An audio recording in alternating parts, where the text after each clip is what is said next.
Janvier Après le live, 2027. là, allez sur YouTube, regardez le trailer. Non, il est bombastique. Il est bombastique. Mais, et puis, c'est un panel de stars. Mais tu te demandes, où est-ce que tu vas regarder qui est laissé qui, Je quoi? te jure, Non, mais c'est... Ouf. c'est impressionnant.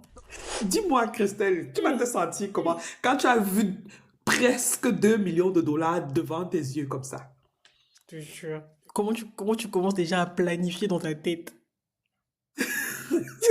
Tu vois, bah, on te dit 2 millions, tu commences déjà. Tout de suite, tu 2 décolles millions de déjà. dollars. Eh! Est-ce que quelqu'un sait ce que c'est que le traité de Marrakech? Et à votre avis, à quoi sert le traité de Marrakech? À Londres, une campagne tente de sauver plus d'1 million de livres écrits par des auteurs africains et afrodescendants, réunis pendant 50 ans par le libraire et militant panafricain Nkrumah Pepukai. D'accord? Greenfield Bookstore, une librairie indépendante ouverte depuis 50 ans, va fermer après une perquisition de la police chargée de la sécurité nationale et l'arrestation de 5 libraires. Comme d'habitude, on commence par nos actus de la semaine. Et il y en a beaucoup. Je vais d'abord commencer par un petit quiz. Et vous allez me répondre en commentaire. Alors, est-ce que quelqu'un sait ce que c'est que le traité de Marrakech? Et à votre avis, à quoi sert le traité de Marrakech? A. À réduire le prix des livres scolaires. B. À faciliter l'accès aux livres pour les personnes aveugles, malvoyantes ou empêchées de lire l'imprimé. C. À protéger les auteurs contre le piratage numérique. D. À financer les salons du livre africain.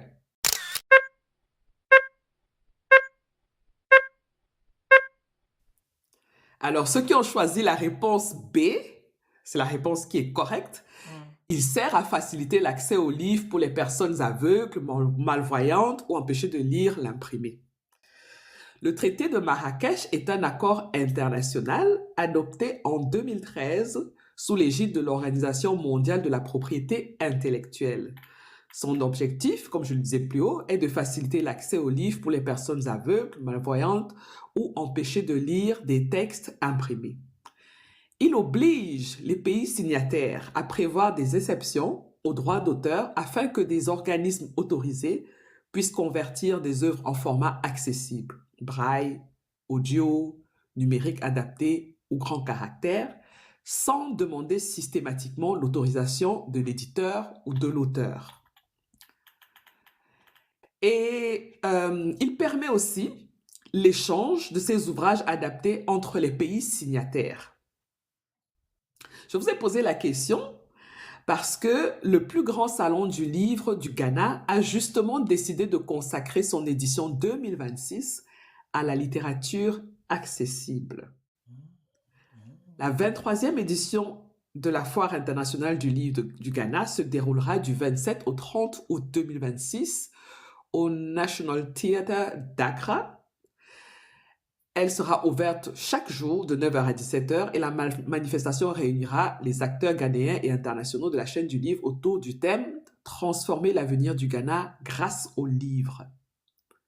Le principal volet thématique de cette édition sera consacré à l'édition inclusive et à la littérature accessible, présentée sous l'intitulé Inclusive Publishing, Celebrating Accessible Literature.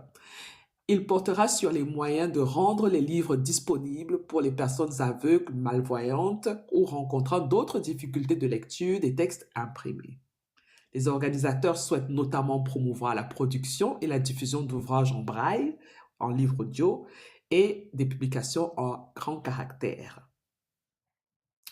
Le Salon international du livre du Ghana prévoit aussi une initiative menée avec la Ghana Blind Union et d'autres organisations partenaires. Selon les organisateurs, les activités préparées dans ce cadre s'adresseront aux professionnels de l'industrie du livre ainsi qu'à plus de 2000 enfants. Le Ghana a ratifié le traité de Marrakech le 11 mai 2018 et celui-ci est entré en vigueur dans le pays le 11 août de la même année. Qu'est-ce que vous en pensez? C'est une belle nouvelle, non? C'est génial. Parce que parfois, quand on parle des livres, on oublie les malvoyants. On parle souvent des livres comme si c'était une évidence pour tout le monde de bien voir. Je trouve que c'est vraiment exceptionnel ce que le Ghana La a fait comme classe. initiative avec leur salon du livre. La classe. À Londres, une campagne tente de sauver plus d'un million de livres écrits par des auteurs africains et afrodescendants, réunis pendant 50 ans par le libraire et militant panafricain Nkrumah Pepukai. Alors, Nkrumah Pepukai est né en Jamaïque en 1950. Il est également appelé Baba Pepukai ou Elder Pepukai. Il arrive en Grande-Bretagne en 1967, où il commence un travail de collecte et de diffusion. En 1972, à une époque où les livres consacrés aux histoires africaines, caribéennes et noires sont encore très difficiles à trouver dans le pays. Au sein du Black Liberation Front, il dirige ensuite le programme éducatif Head Start de 1975 à 1992. Celui-ci contribue notamment à la création de librairies à Londres, en Jamaïque, à Brooklyn. Il poursuit ensuite ce travail avec Pepukai Book Distribution Service en fournissant des livres aux particuliers, aux écoles, aux bibliothèques et aux organisations communautaires. Aujourd'hui, Baba Pepukai a 76 ans. Il affirme avoir rassemblé plus d'un million d'ouvrages, des romans, des autobiographies, des livres d'histoire, de politique, de santé, d'éducation et de littérature jeunesse. Certains sont rares, épuisés ou très difficiles à remplacer. Cette collection est conservée au Mad Cultural Center situé à Tottenham dans le nord de Londres. Le bâtiment, qui a été construit au XXe siècle, a accueilli à l'époque la Tottenham Hebrew Congregation de 1911 à 2002. Après la fermeture de la synagogue, Baba Pepukai l'a transformé en un centre culturel panafricain consacré à la transmission des savoirs, aux rencontres et à la mémoire noire. Mais aujourd'hui, malheureusement, ce patrimoine est inaccessible au public parce que le bâtiment il s'est dégradé au cours du temps, il a subi beaucoup de cambriolages, dont un nouveau en juin 2026. Faute de locaux suffisamment sûrs et adaptés, les livres ne peuvent être ni correctement conservés, ni catalogués, ni présentés aux lecteurs. Le Black British Book Festival et sa fondatrice Selina Brown ont donc lancé une campagne #Save 1 million Black Books. Son objectif total est désormais fixé à 75 000 livres sterling. Plus que sauver un bâtiment ou une librairie, cette campagne cherche à préserver 50 années de travail consacrées à maintenir les histoires et les savoirs noirs à la portée de celles et ceux auxquels ils étaient destinés. Comme le résume Baba Pepukai, les livres sont toujours là. L'urgence maintenant est de pouvoir les remettre entre les mains de la communauté. Alors, une question. Si vous êtes en train d'écrire un roman, vous trouvez un agent pour vendre votre manuscrit à des maisons d'édition. Et l'agent arrive à vendre votre roman à 2 millions de dollars. Quelque temps après, l'agent vous dit, on retire le contrat. Parce que ton affaire, là, tu as écrit ça avec l'IA. Comment vous allez vous, vous sentir? Vous allez vous sentir comment?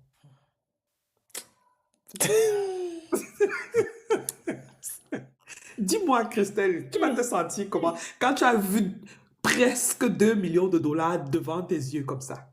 Je te jure. Comment tu commences déjà à planifier dans ta tête? Tu vois, bah, on te dit 2 millions, tu commences déjà. Tout de suite, tu 2 décolles millions de déjà. dollars. Eh! Mais c'est Non. ce qui est arrivé à un auteur, Jerry Faladay. Hmm. Le roman de Jerry Faladay, un polar intitulé Call Me, I'll Hide the Body, devait rapporter plus de 2 millions de dollars à son auteur. Fin juillet 2026, ses agents l'ont retiré de la vente. Ils ne sont plus certains que le texte a été écrit par Jerry Faladay seul, sans l'aide d'une intelligence artificielle. Mais il n'apporte aucune preuve. Le manuscrit avait pourtant remporté une enchère entre 14 éditeurs, gagnée par Minotaur, une maison d'édition du groupe américain Macmillan. La parution était prévue pour 2028 et des studios de cinéma et de télévision se disputaient déjà les droits. L'affaire a été révélée par le quotidien britannique The Guardian. Alors, pourquoi les agents de Jerry Falad ont retiré le livre? Les doutes sont apparus lors de la vente aux enchères. Un éditeur a signalé des passages qui ressemblaient, selon lui, à du texte produit par une intelligence artificielle. L'agent principal de Jerry Faladay, Mark Gerald, a d'abord fait confiance à l'auteur et a renoncé à passer le manuscrit dans un logiciel de détection, jugeant ses explications convaincantes. Et puis, lors d'une réunion le 29 juillet dernier, la version de Jerry Faladay a changé sur plusieurs points. L'agence a alors rompu avec lui le contrat et retiré le manuscrit des œuvres en expliquant aux éditeurs qu'elle ne pouvait plus garantir comment le texte avait été écrit. Et, je précise, sans preuve. Si le retrait a été aussi rapide, c'est aussi pour une raison de droit. En droit américain, un texte écrit par une intelligence artificielle ne peut pas être protégé par le droit d'auteur. Si une partie du roman venait d'une IA, l'éditeur ne serait pas sûr de posséder tous les droits sur le livre, ni les studios sur une future adaptation. Et face à ce risque, la plupart des potentiels intéressés renoncent à l'achat de l'œuvre, même sans preuve. Et c'est ce que a expliqué le site américain Deadline, qui est spécialisé dans le cinéma et dans l'édition. Alors, quelle a été la réaction de l'auteur par rapport à cette situation? Jerry Faladay nie avoir utilisé une IA et accuse le milieu de l'édition anglo-américaine d'un préjugé racial. Il rappelle que 3 auteurs noirs ont signé de gros contrats cette année et que ces 3 contrats ont ensuite été annulés ou remis en cause par des soupçons d'IA. Selon lui, dès qu'un auteur noir écrit un livre qui attire l'attention, on doute qu'il en soit vraiment l'auteur. 2 autrices noires américaines, Mia Ballard, dont nous avons déjà parlé ici, on a parlé de la situation de Mia Ballard, et H.M. Wolf ont connu les mêmes accusations cette année. Plus tôt en 2026, l'éditeur Hachette avait déjà retiré le roman Shy Girl de Mia Ballard après des rumeurs comparables. Jerry Falad ajoute aussi que des écrivains blancs reconnaissent ouvertement utiliser l'IA sans que leur carrière en souffre. Aujourd'hui, aucun outil ne permet vraiment de prouver qu'un texte a été écrit par une IA. Les logiciels de détection se trompent souvent et l'édition n'a aucune méthode standard pour vérifier un manuscrit. Tant qu'un tel outil manque, c'est à l'auteur de prouver son innocence, ce qui est presque impossible, surtout pour les auteurs débutants. Ils n'ont pas de notoriété, ils n'ont pas de relations et ils sont les plus exposés. Jerry Falad a confié à un journaliste qui se retrouvait vraiment seul, sans personne vers qui se tourner dans le milieu de l'édition. Alors, qu'est-ce que vous en pensez? C'est la 3e fois qu'on parle de ça dans un de nos lives. Ça commence à se répéter, hein? Ouais, ça commence à se répéter chez les auteurs racisés, oui. Oui. Parce que l'autre dame là qui a écrit... le mot auteur racisé, ils sont noirs. Non, mais parce qu'ils s'appellent... Oui, ok. Les auteurs noirs, ok. C'est vrai parce que nous, on parle que des noirs. Mais la dame là qui fait femme de ménage à la plage, à tout ça, là, elle là, on dit qu'elle fait IA ici, là. Ses livres sortent tranquilles. Quelle dame? La dame qui écrit La femme de ménage, je sais pas quoi. Ah oui, Freda. Oui. Voilà. Elle a avoué qu'elle utilisait l'IA. Non, elle n'a pas avoué, mais il y a les soupçons et tout ça, on lui retire pas ses contrats. C'est ça que je veux dire. C'est que tu n'as pas besoin d'avouer, en fait. C'est que, genre limite, tout le BookTok dit que c'est l'IA, en fait. Donc, voilà. Mais, bizarrement, elle sort ses bouquins tranquilles, ils sont à la Fnac. Hein. Enfin, excusez-moi pour les marques. Mais voilà, mais quoi faire donc? En fait, moi je trouve ça abusé parce que ça devrait être l'inverse. C'est-à-dire qu'aujourd'hui, tu vois, on parlait de cette histoire que les grandes IA achètent des anciens livres pour pouvoir nourrir les IA génératives là. C'est ça. Bon, donc c'est l'inverse qui devrait être problématique. C'est que tu peux pas dire qu'un texte est écrit par l'IA, c'est l'IA qui s'inspire des humains, c'est pas l'inverse. C'est ça. C'est vraiment, je sais pas, je trouve ça hallucinant, quoi. Je trouve ça hallucinant. Et surtout que tu n'as pas eu une IA qui est fiable à 100%, qui va reconnaître l'écriture d'une autre IA. Bah oui. Et quelque part, c'est un peu aussi, comment dire, je sais pas quel mot employer, mais on utilise un outil qu'on interdit. On utilise un outil pour détecter ce que l'outil ne devrait pas écrire. Bon, je vois ce que tu veux dire. C'est de la schizophrénie. Je sais pas comment on peut... Voilà, quoi. On marche vraiment sur la tête. On marche sur Est-ce la que tête. maintenant, on va enfermer les auteurs? Parce que la question aussi, c'est quoi? C'est que ça veut dire quoi? Que le roman, il est trop bien écrit, que le texte est trop bien écrit?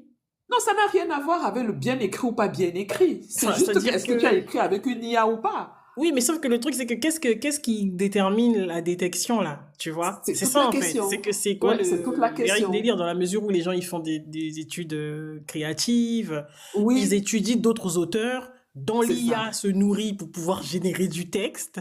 C'est Donc ça. oui, tu vas venir t'inspirer et enfin, c'est de la folie. Moi, ce truc-là, franchement, il faudrait qu'il y en ait un qui les attaque là-bas, là, pour que ça crée une Oui, mais jurisprudence. il va attaquer sur la base de quoi? Parce qu'un éditeur n'a pas l'obligation de signer un contrat avec Ou bien toi. qu'il fasse en sorte que, détection d'IA ou pas, ça n'a pas d'importance. Waouh, Bah ouais. Parce que franchement, aujourd'hui, tout le monde utilise ça. Les journaux utilisent l'IA. c'est Tout le ça. monde utilise l'IA, quoi. Il faut arrêter. Même les journaux qui sont supposés être de Je te grands jure. journaux, mais tu peux pas savoir le nombre de fois où j'ai détecté l'IA même avec mes Voilà. yeux, quoi. Donc, à Tellement force c'est de lire, flagrant. voilà. Donc, Oui, faut admettre que tout le monde le fait. Et puis, ouais. Et la seule solution, comme je disais tantôt, ce serait de mettre un auteur dans une chambre et l'enfermer et de lui dire écris. écrit, ouais. Bah ouais, il suffirait juste de Sans ton stylo ordinateur ou bien avec un à ordinateur la sans main. Internet. Oui, bien sûr. Quoique, quoique, sur l'ordinateur, tu peux installer localement un outil IA. Donc, vraiment, comme tu dis, à la main, quoi. Voilà. Mais sauf que la formulation, ça veut dire que du coup, votre auteur, vous le prenez d'un endroit qui, dans les textes, n'ont jamais été approchés par l'IA. Tu vois ce que je veux dire? Parce que si tu Non, c'est pas écris, si par possible. exemple tu peux par exemple aimer beaucoup la littérature russe ou anglaise et tout ça, et que ça t'inspire beaucoup, si dans la formulation de phrase tu t'en rapproches, allez, ça y est, c'est détecté. Ouais, Non mais il faut arrêter. ouais, Qu'ils arrêtent de nourrir les IA génératives avec les bouquins là déjà. ouais. On a des commentaires. Mhm. Germaine Gertrude dit c'est pas normal de recourir à l'IA et de gagner des prix ou de l'argent dessus. Mais comment tu sauras que c'est l'IA alors? Je te dis, hein, les grands Bon, sauf journaux s'il y a auxquels on est vraiment abonné là, des schémas typiques qui reviennent, qui sont flagrants, quoi. c'est Mais ça. si quelqu'un sait très bien utiliser l'IA, tu ne sauras pas, hein. Moquet dit les gens sont jaloux, les noirs et les autres là vont souffrir à cause de l'IA. On va vous mettre. Hmm. Tu dis, posez la. Il faut qu'on revienne à la machine à écrire, Je te vraiment tout jure. dit. Tic, tic, tic. Tac, tac, tac, tac, tac. Hmm. Non, mais sérieux, quoi. Oui, Poser la question de l'IA, c'est légitime, mais une accusation sans preuve, ça devient problématique, dit tout dit. exactement. D'accord. Greenfield Bookstore, une librairie indépendante ouverte depuis 50 ans, va fermer après une perquisition de la police chargée de la sécurité nationale et l'arrestation de 5 libraires. Pourquoi? Fondée en 1976, Greenfield est installée dans le quartier de Mongkok. Cette librairie est notamment spécialisée dans les ouvrages de littérature, d'histoire, de philosophie, d'art et de sciences humaines publiés à Hong Kong et à Taïwan. Le 15 juillet 2026, la police hongkongaise chargée de la sécurité nationale a perquisitionné Greenfield, ainsi qu'une autre librairie indépendante, Have a Nice Day. 2 hommes et 3 femmes âgées de 30 à 59 ans ont été arrêtés, soupçonnés d'avoir exposé et vendu des publications considérées comme séditieuses. Du coup, j'allais regarder ce que ça veut dire séditieuse. Donc, séditieuse, féminin pluriel de l'adjectif séditieux, qualifie des choses ou des personnes qui incitent à la révolte contre l'autorité en place ou qui provoquent un soulèvement. D'après la police, l'enquête a commencé après l'interception par la douane d'un colis de livres expédiés depuis l'étranger. Les autorités affirment que les ouvrages saisis étaient susceptibles d'inciter à la haine contre le gouvernement de Hong Kong, la justice et les forces de l'ordre.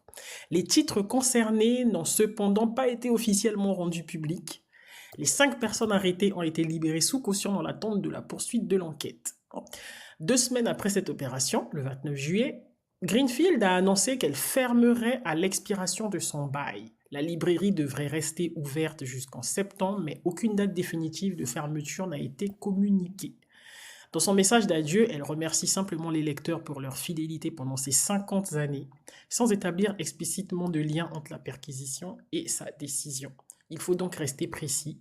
La fermeture intervient après la descente de police, mais Greenfield n'en a pas publiquement donné les raisons détaillées. Ah ben, dis donc. Ouais. Comme quoi les livres sont toujours un problème dans certains pays, Ah hein. oui, hein. C'est Les... fou, hein? On t'a dit Vraiment séditieux, terrible. hein. Voilà. Oui. C'était notre mot de la semaine ou bien Je sens que ça va c'est être lui. séditieux. Séditieux. Tu vois. Donc Voilà. c'est vraiment... Et en plus, ils expliquent pas, hein. Ils viennent, ils vous prennent. Et puis c'est tout. Mhm. Voilà. Et c'est pas la seule, tu vois. Il y a d'autres il y a d'autres qui ont été arrêtés aussi. C'est vraiment fou, quoi. Les librairies indépendantes, c'est-à-dire c'est vraiment du militantisme. Avoir une librairie Oui. indépendante, c'est être militant, hein.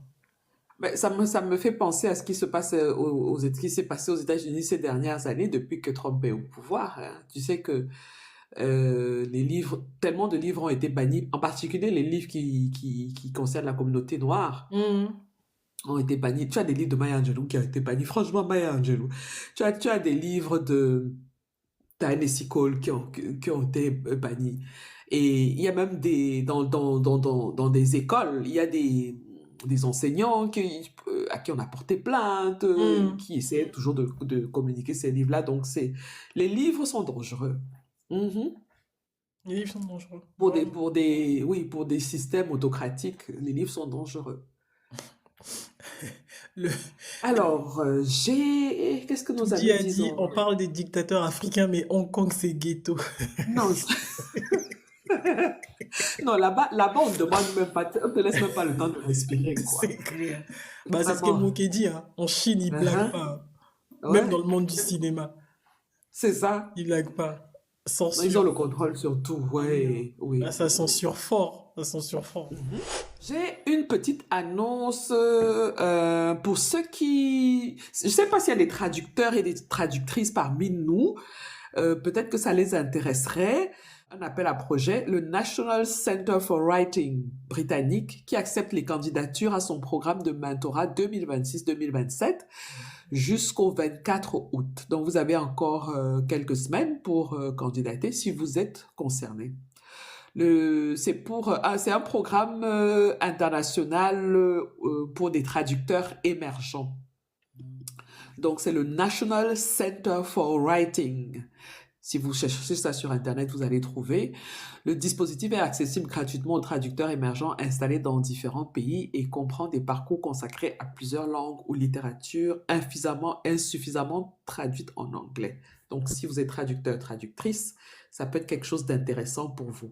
Et sur notre site Afro-Livresque, régulièrement, nous publions des appels à projets pour des gens qui ont des associations, qui ont des projets culturels, pour des auteurs, pour des maisons d'édition indépendantes, bref, pour tous les acteurs de la culture et bien sûr en particulier du livre. Il y a des appels à projets et nous mettons à jour régulièrement ces pages-là. Donc, vous pouvez aller sur nos différents sites et plateformes, vous allez trouver les appels à projets.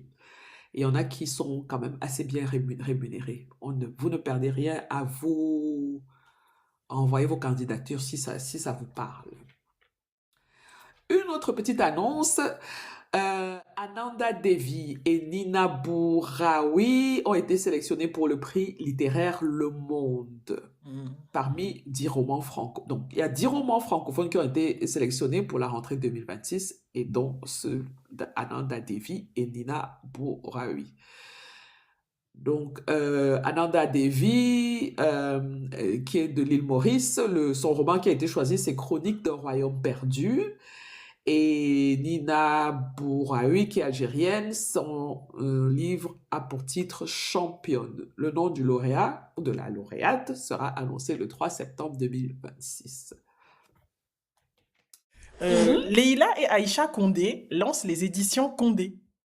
Ah, Leïla, l'une des filles de l'écrivaine guadeloupéenne Maryse Condé, a annoncé la création des éditions Condé.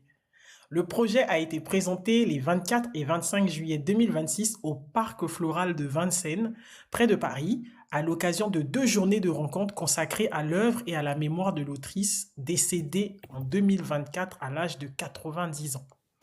La nouvelle maison d'édition sera portée par Leïla Condé et sa sœur Aïcha, qui en assureront la gouvernance. Selon le communiqué publié après l'événement, Leur ambition est de construire une structure éditoriale capable de représenter la diversité et d'offrir un espace de publication à de nouvelles voix. Le projet a été imaginé par Carole Carrière sous la forme d'une maison d'édition solidaire.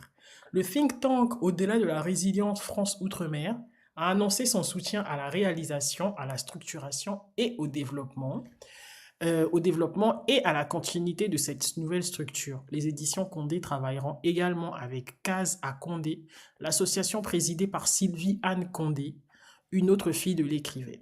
Les deux organisations conserveront leur champ d'action respectif tout en développant des collaborations destinées à faire connaître l'héritage littéraire de Maryse Condé. Qui a vu le trailer de Children of Blood and Bone? Et qu'est-ce que vous en pensez? Vas-y, Christelle, dis-moi. Le truc là, Dis-moi. ça m'a fait j'ai fait des frissons comme ça. Tu tournes à gauche comme ça, Star. Tu tournes à droite comme ça. Tu ouvres comme ça, Viola Davis. Tu regardes comme ça, tout sauvé. Tu regardes comme ça, tu fais, c'est comment? Avec mon beau-frère, Damson Idriss. Oh. Tu as un autre beau-frère dedans. J'ai un autre beau-frère, Chiwetel. Mon cœur, mon bébé. Non, le truc, on va aller regarder. On va aller regarder. Hein? Non. Dites-nous, est-ce que vous avez vu le trailer? Non, les filles, j'ai partagé ça. J'ai mis sur... Tout dit, faut pas t'étonner. Cette affaire de Chiwetel. Non. Pardon. Mon bébé. Pardon. Hein? J'ai partagé ça partout. Vous n'avez pas vu, vraiment. Ah. Non, il faut aller regarder le trailer. C'est beau. Non, il est... Franchement... Ça fait envie. Ah oui. Ça fait vraiment envie. Oui. Ça fait envie. Il est puissant, le trailer. Malheureusement, le Tommy Adeyemi, là, elle risque de nous gâcher un peu le spectacle.